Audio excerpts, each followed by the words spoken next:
How y'all doing out there? This is Solican, and this is the Awakening podcast. Peace and blessings to all those who are sealed in Christ, brothers and sisters in Christ, and peace and blessings to those who are seeking Christ out on the earth. I want to get into this message. Iran,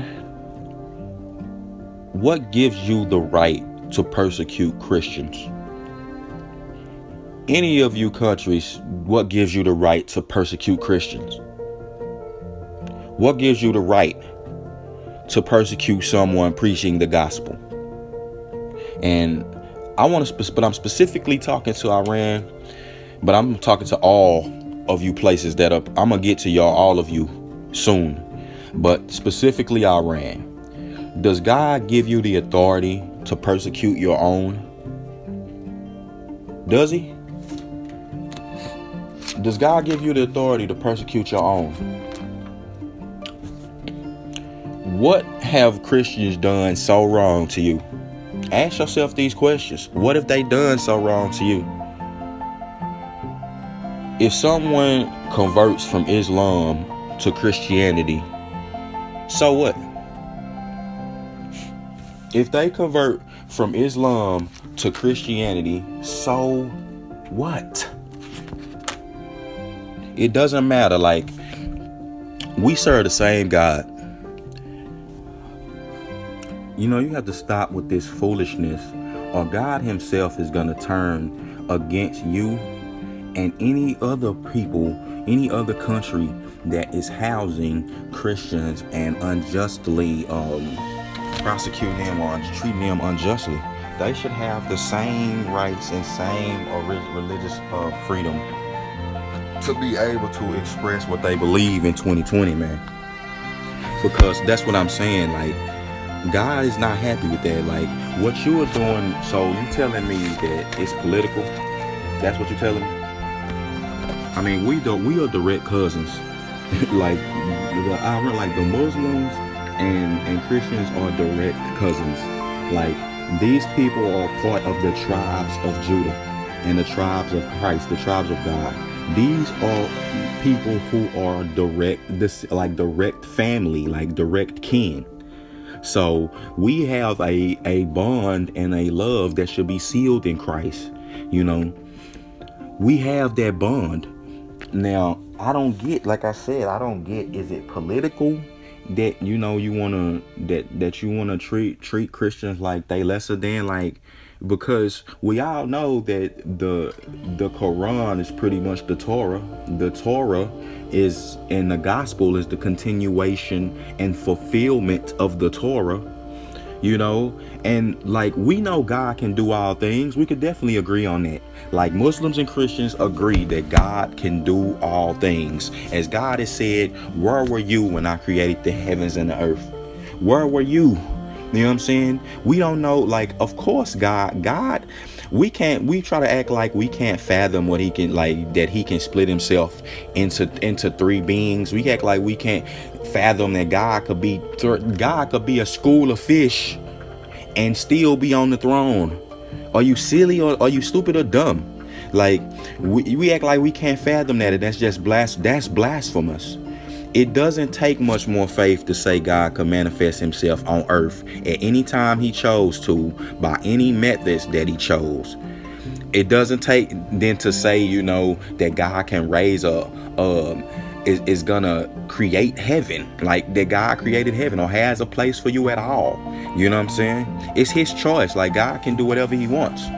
So the gospel of Jesus Christ, man, that's just the fulfillment of the Torah and should not be rejected by our Muslim brothers. It should be embraced. It should be studied and added to the heart of the Muslim. Yes, the gospel, man, it's for you too. You know what I'm saying? You could still, Christ himself said, being born again, that starts in the heart. It's not about a certain set of rules and things like that. You know what I'm saying? Because I know that Muslims have they are running their country, you know, on Sharia law. Certain things, or certain countries are ran, you know, by Sharia law, which meaning basically it's like God is laying down the laws. Basically, they're following the laws of God, and that's nothing wrong with that. That's what America should be doing, if you ask me. Not necessarily Sharia law, but going back to being to the beginning and being led by God, having policies and things like that. Their country being led by God. We're in agreement there. You know what I'm saying? But doesn't it say that in the Muslim religion there shouldn't be no contention with religion and things like that? If I'm paraphrasing, but I think that's in the Quran. So that being said, if you want to believe that, you believe that. If you want to do that, you do that. You know what I'm saying? But if somebody else wants to practice the same religion in their variation, they should be able to do that. What is it? Because they don't, want to worship? They worship in Christ instead of Muhammad. That's like what are you talking about? So what? Like I said, Christ is said to be God in the flesh. Who sacrificed his life, who gave a holy life, a holy sacrifice, because everyone has sinned. Muslims, Christians, everyone has sinned and fell short of a holy God. We can't even comprehend holiness the way that God do. We don't even know what it is. Like we know what it is, but we can't we have a concept, but we can't comprehend it the way he does. God says that you can't even come into his presence unless you are holy. None of us are, and none of us will ever be.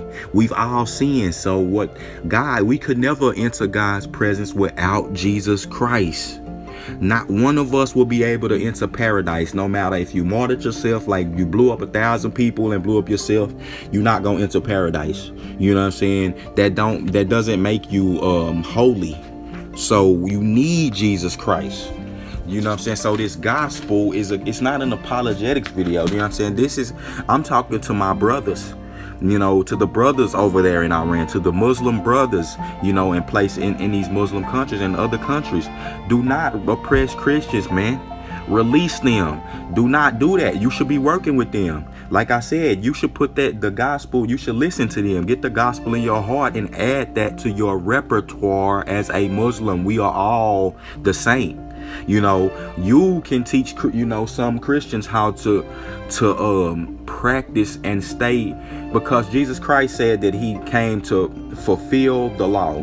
He said that he didn't come to do away with it, he came to fulfill it. So you could teach Christians about how to be more pious and practice their things, and more disciplined in their day-to-day practices. There's nothing wrong with that. We can all, that's why God put us here, to learn from each other. But for you to be locking them up, that's blasphemous what you're doing. You're going against God now, and you're in turn doing the work of the Antichrist. And like I said, you need to stop this cycle that you're on, because God is angry. You see, these countries are already war torn. People dying left and right, man. You know what I'm saying? There's no excuse for arresting your cousins and your brothers in God. These are your cousins and brothers in God himself. Like I said, theologically, Christianity isn't even a threat to Islam.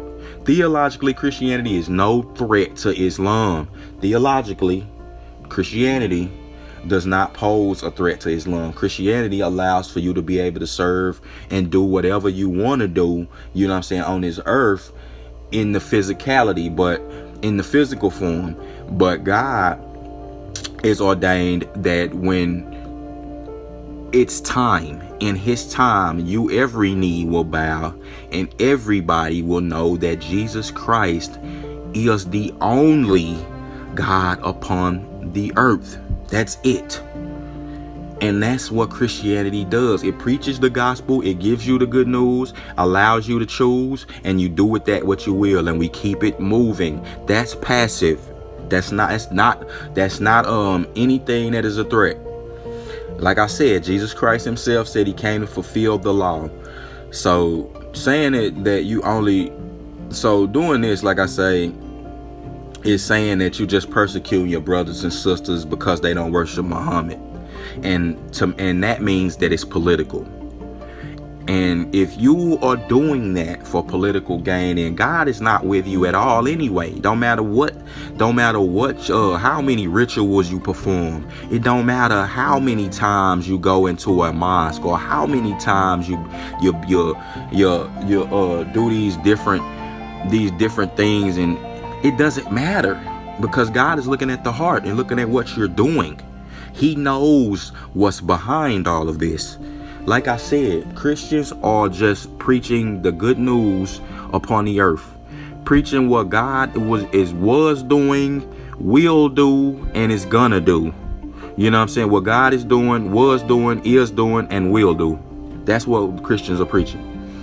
You know, and it's nothing but the truth. You can't get mad at them for preaching the truth and giving it to people. Like I said, if they was to convert Muslims in the country, so what? And they still gonna be rocking with, y'all are just gonna be in harmony as a family, because they not gonna be looking at things and going against the laws of God, the laws of Moses. They not doing that. Christians don't do nothing but embrace that, man. So with that being said, man, come off y'all wicked ways, because God is angry with you. You see people, like I said, dying in your country. Your country is war torn, impoverished, constant war, constant unrest, constant infighting. There's no harmony there. That's because God's spirit is fleeting there. It's leaving. You know what I'm saying? And it's not only that, it's angry. God's angry because you are oppressing your brothers and sisters and cousins. You are oppressing them. You are locking them up. You are treating them badly. Are you crazy? Man, God will firebomb that whole place. Like, are you nuts? Don't you know how this? Y'all should know how God operate. He don't play no games. Fire and brimstone is the being mass genocide. You know what I'm saying? Come up in here and strike y'all with all type of illnesses. Nigga blind and nigga don't know what's going on. You don't know what type of what hit your ass when God coming through and slapping. And man, God is the ultimate gangster. You know what I'm saying? He ain't no wankster pimping. So stop playing with his people. You understand? Because right now, I guarantee them people, them Christians who oppressed in there, they conversating with God. God is giving them comfort. You know what I'm saying? They mansions is in heaven. Anybody who kill themselves and who do things and commit suicide, and you will not see the kingdom of heaven. There's nowhere in the Bible. You know what I'm saying? So, I mean, if that, like I said, if it's all political then, or if it's all about control, or if it's all about something like that, then let it be known then. You know what I'm saying? And let it be known that it's not about that you don't serve God and you serve the Antichrist, if that's the case. Now, if not, you need to release the brothers and sisters, your cousins, and we all need to get together in harmony, peace, and love. That's it. That being said, this is Solican, and this is the Awakening podcast. Brothers and sisters, it's time to rise up for Christ. I'm out of here.